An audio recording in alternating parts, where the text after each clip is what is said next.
Hello everyone! In today's video we're gonna choose a phone from our Android box of phone that we're gonna turn into a portable gaming console. But before we begin, a word from our sponsor, JLCMC. At JLCMC they provide small and medium businesses and DIY makers with a comprehensive supply chain of automated components. Their goal is to deliver high-performance, cost-effective solution with exceptional quality. They're also excited to soon launch an ultra-affordable, fully customizable industrial services for creators like yourself. Their category includes transmission components, linear motion parts, hardware and transporting parts, positioning parts and tools, aluminum enclosures, aluminum extrusion profiles and accessories, pneumatic system parts, JLCMC, customization, affordability and superior quality. Do check them out, link down in the description below. So, as last week we made the Nokia N86 from the box of motherboards, I also have a box full of Android phones. And today we'll take this Android phone and we're gonna turn it into a portable gaming console. But let's take a look at the specification at first. So I wrote on all the phones that I have here. Most of them are working, some of them are not working, but most of them are. Some of them are working but they have a completely broken touchscreen, but they still work.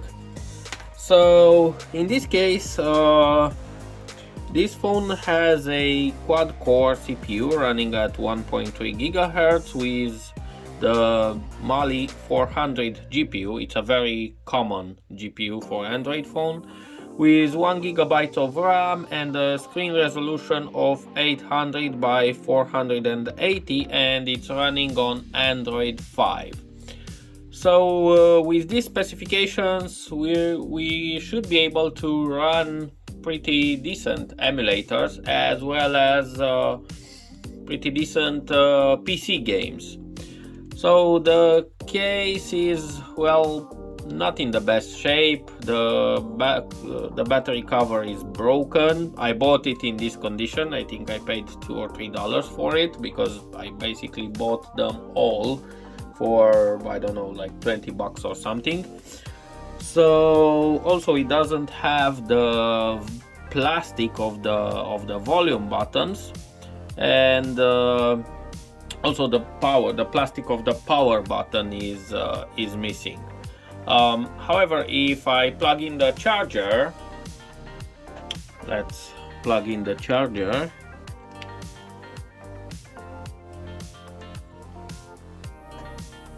You can see the phone starts to charge, and it seems to be a Lenovo phone, and yeah, it seems to take a charge. So let's at first design the case as usual, 3D print it, and then we'll take care of the buttons.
Alright, 3D printing is finished.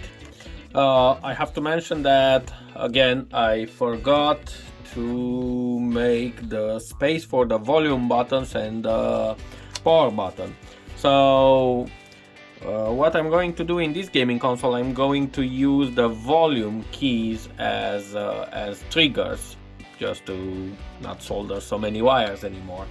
So in many apps and games, Android lets you map the volume buttons as some kind of action buttons or some kind of triggers.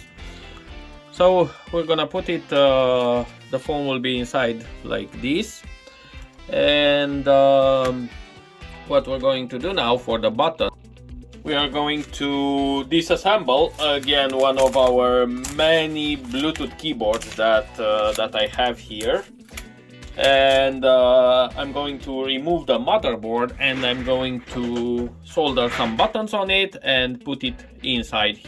But before we do that, let's at first put this here. I think I'm going to do something a bit different this time. I'm going to solder the buttons as usual, and I'm going to fix this with some hot glue here. Let's see how well it will hold that one to games. But before, let's mark the spots of the buttons.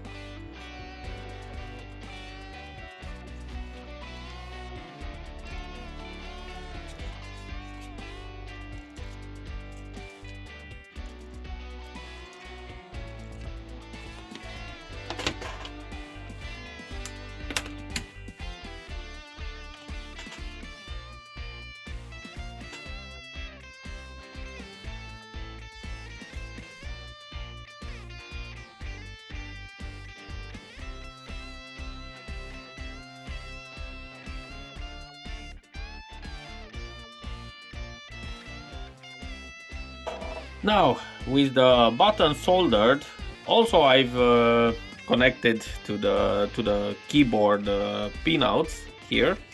I've mapped the arrow keys and the action button, as well as a start and a select button. Now, in order to power this keyboard, we are going to get some power from the phone battery itself. So in order to do that, we're going to remove the battery, the SD card, and we're gonna solder the plus and minus to the plus and minus of the phone. So this should be the plus. We're gonna solder it right here.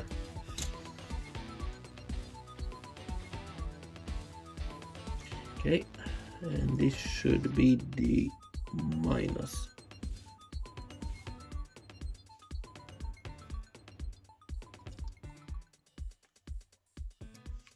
Okay, something like this.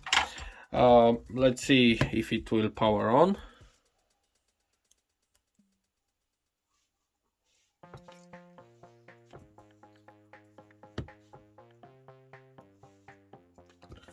Oh, let's put the battery inside first. And yeah, you can see the blue LED, which means the keyboard is working. Let's put back the SD card.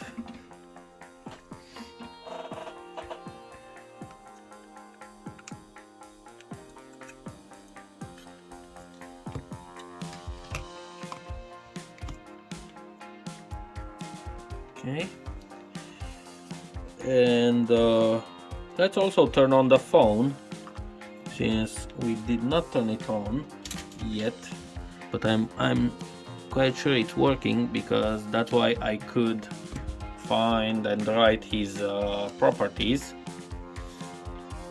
So as you can see, the phone is working. Let's see if it see the SD card, and yes, the SD card is right there. Okay, now let's put everything into this nice case that we've made. So at first let's put the plastic buttons. I already printed a lot of D-pads as well as color buttons before, so I don't need to print them every time I make one.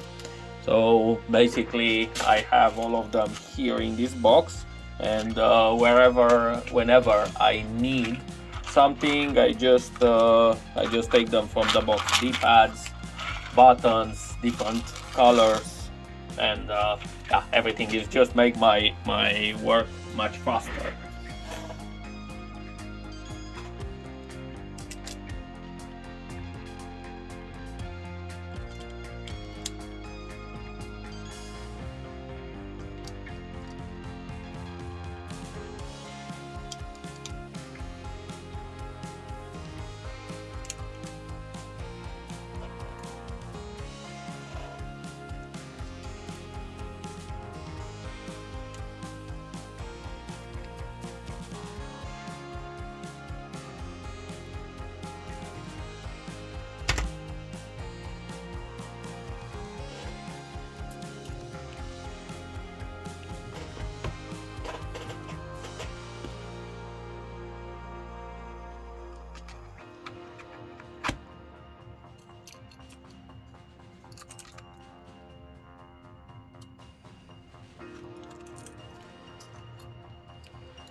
Okay.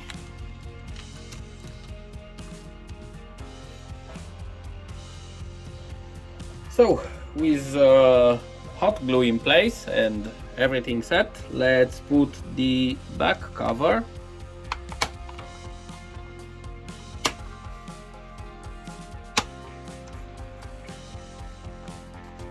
Okay, like this.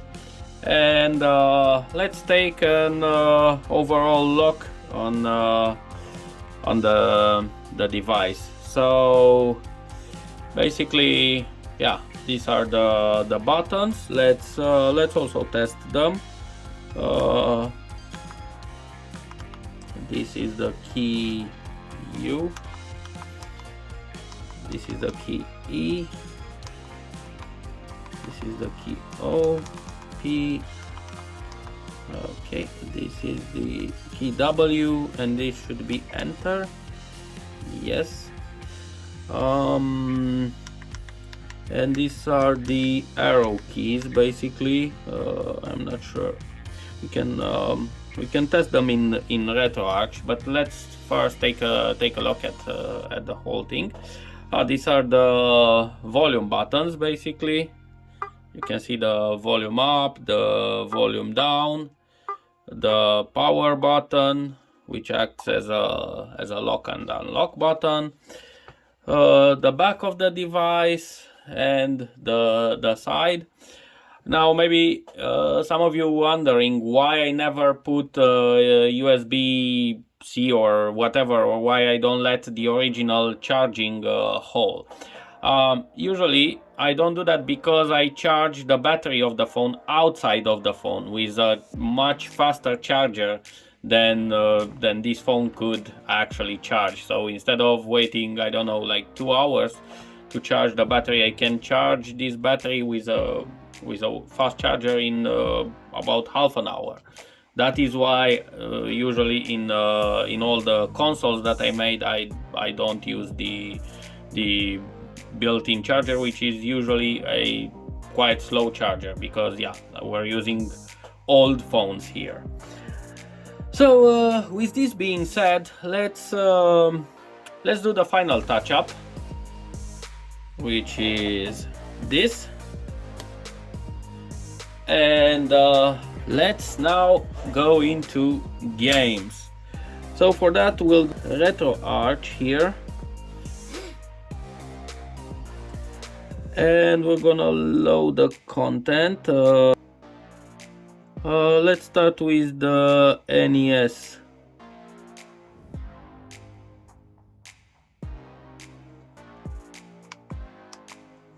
Let's start with Contra.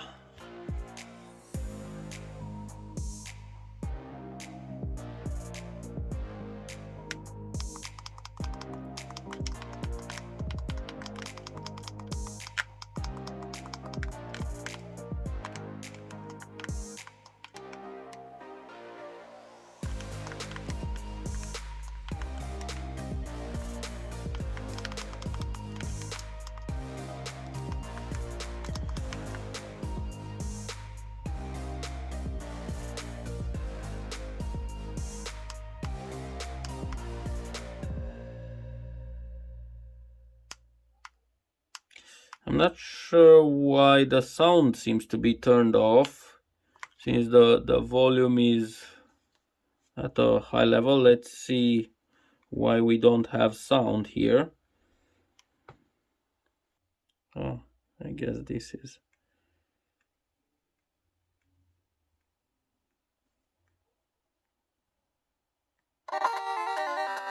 Yes.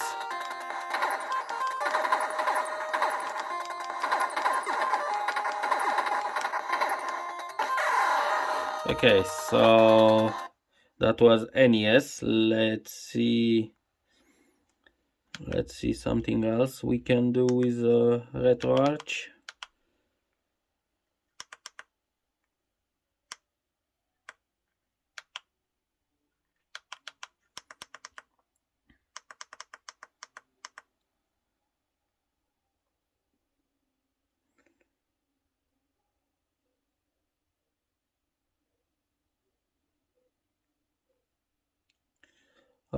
Let's try Super Nintendo, and let's see with this emulator.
Okay, let's see another thing.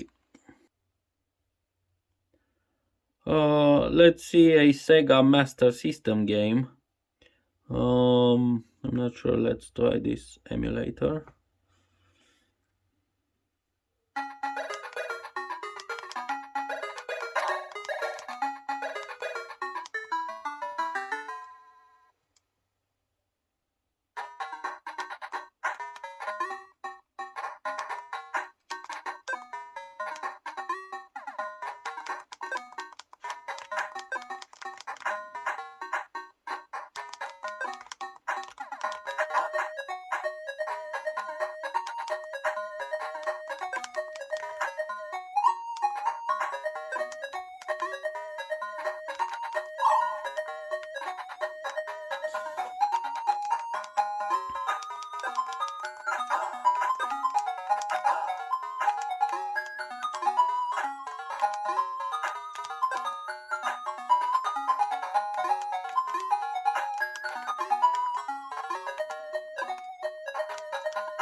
Okay, so let's see another uh, Sega Game Gear.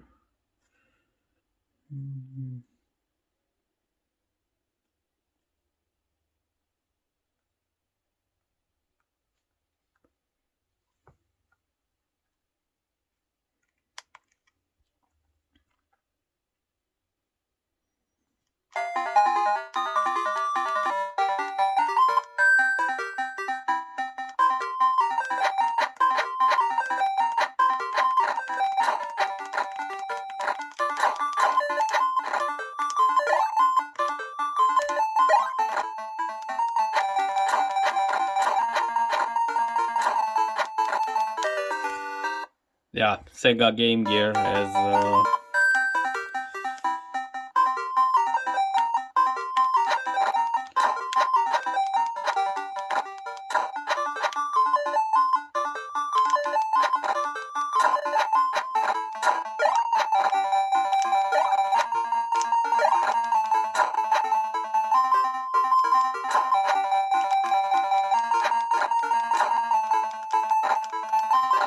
anyway, yeah, this game seems to be quite difficult.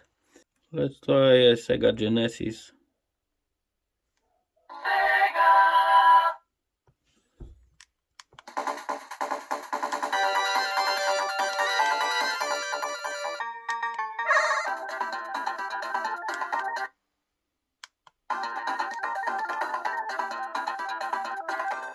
Remember, in Windows Mobile, Sega Genesis emulation is very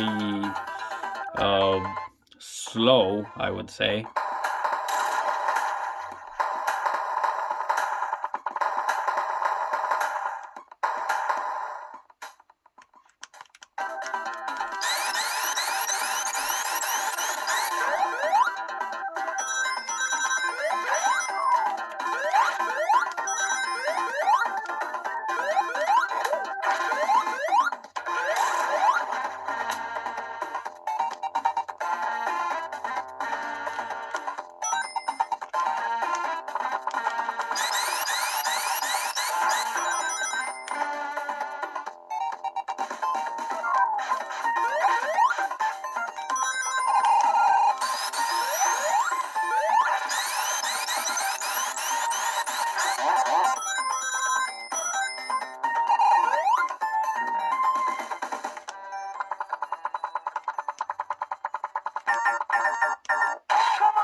Anyway, let's see another.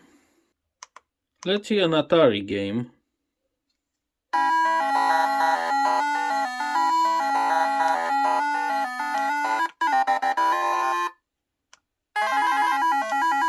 I'm quite sure all of you know this game.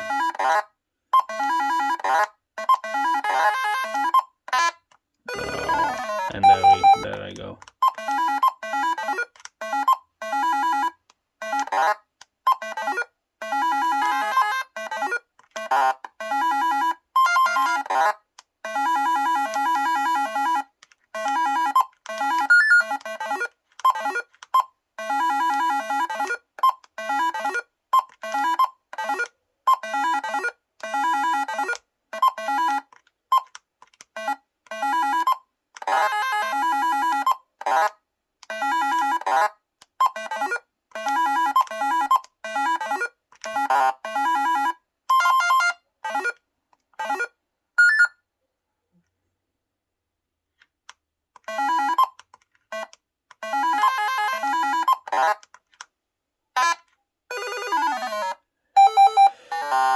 Okay, I guess that's kind of it. Let's try now some computer games. So let's now try to run Half-Life.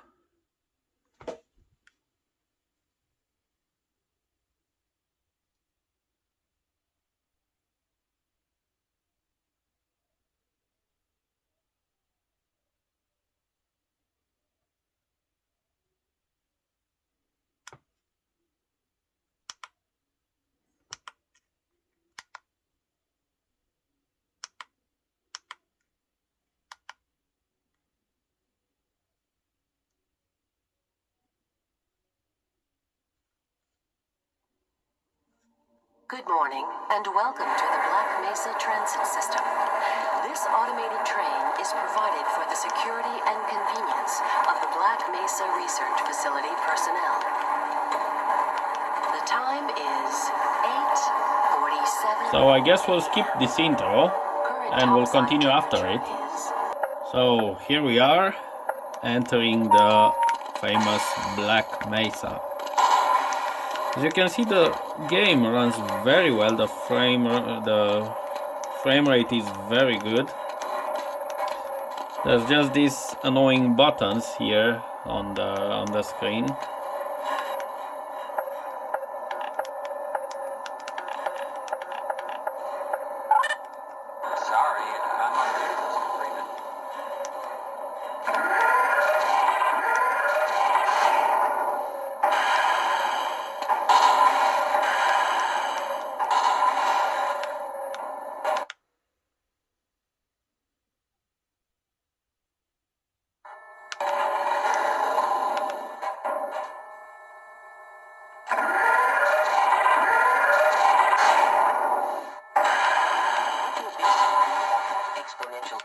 Scenario we discussed? Hey, Mr. Freeman, I had a bunch of messages for you, but we had a system crash about 4 My minutes ago. God, what are you doing? Come on, Gordon. You trying to get me? Let's see if we can find our hazard suit.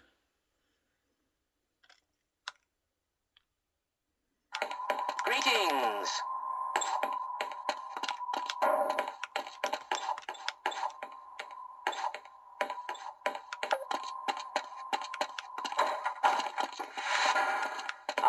Hello, Gordon Freeman. It's good to see you.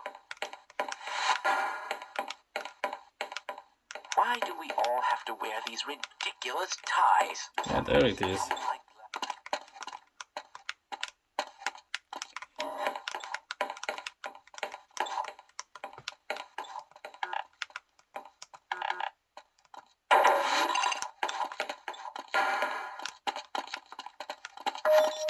Welcome to the HEV Mark IV protective system for use in hazardous environment conditions. High impact reactive armor activated. Atmospheric activity. Okay, so with the hazard suit found, I would say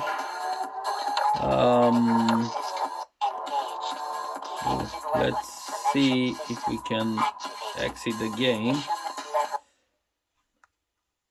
Okay, let's try now to run something. Let's try to run Sega Dreamcast, which is quite ambitious, I would say. It's a 6th generation gaming console on the same level with PlayStation 2.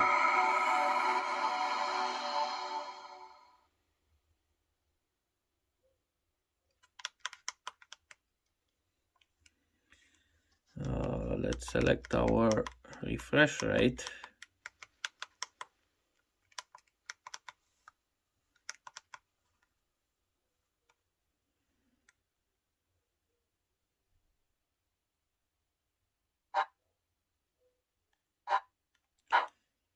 I'm not sure why the Bluetooth keyboard is not configured properly. Let's see if we can do that. Okay, I guess I managed to configure the buttons. Alright, let's go make some praise, buddy. Go ahead. Alright.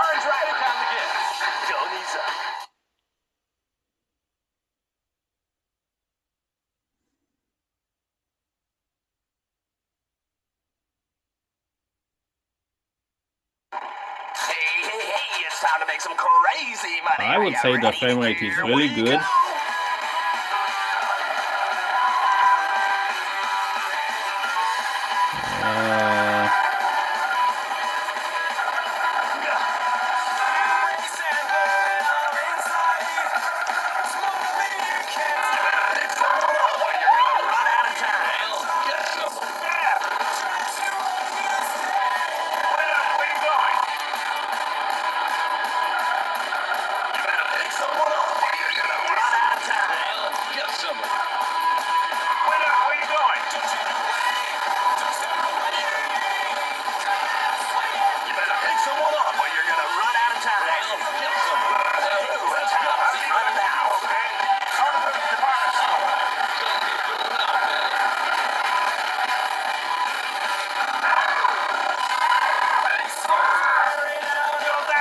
The sound seems to be a little bit choppy.